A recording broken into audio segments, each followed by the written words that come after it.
What is the lesson that we learn from the martyrdom of Sayyidina Hussain radiyallahu ta'ala?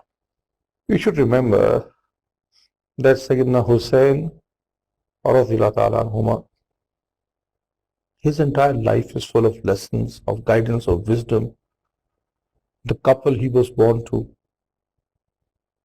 the grandfather sallallahu alaihi wasallam that he had, the company he enjoyed as a child, as a young man. His entire life is full of wisdom and lessons. But most importantly, his martyrdom